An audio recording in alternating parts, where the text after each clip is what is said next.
Virtual কোর্টের যে decision সেটা কিন্তু খারাপ না, যদি এটা সুন্দরভাবে পরিচালনা করা যায়।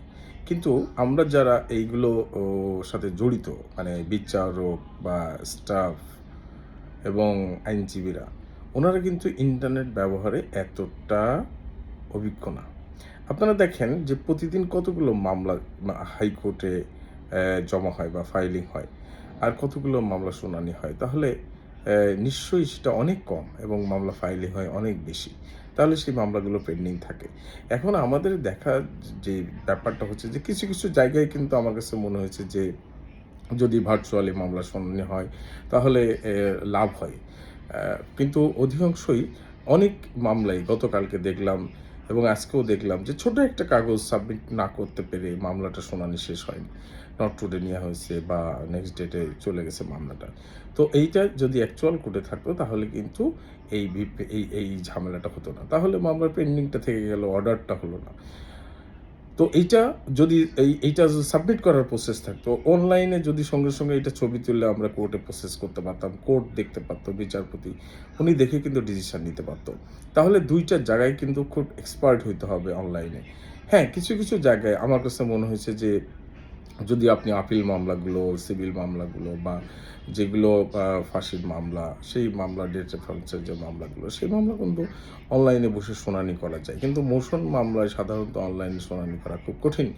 এবং যে বিষয়টা নিয়ে আমরা ভার্চুয়াল কোর্টের যে ডিসিশন হয়েছে, সেখানে কোনো সাশ্রয় হচ্ছে না, বরং আরও বেশি জ্বালানি খরচ বা বিদ্যুৎ খরচ বাড়ছে বলে আমি মনে করছি।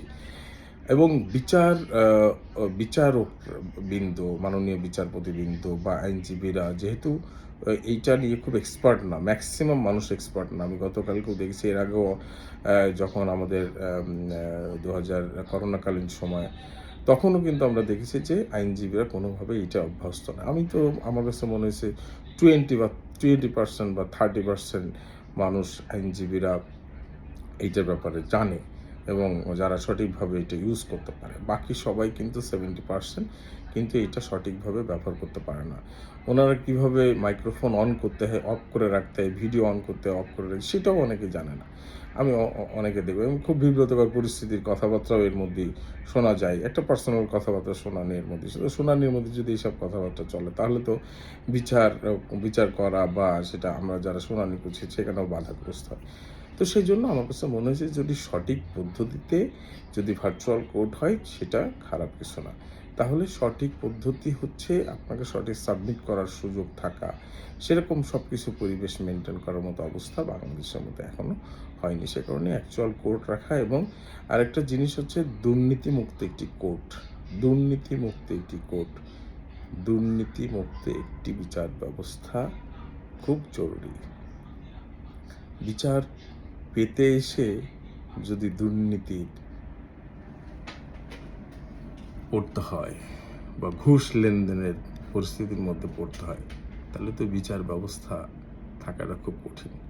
এবং যে সকল বিচারপতি, বা সবাই তো আর একরকম বিচারপতি না বা সবার মেধা একরকম না।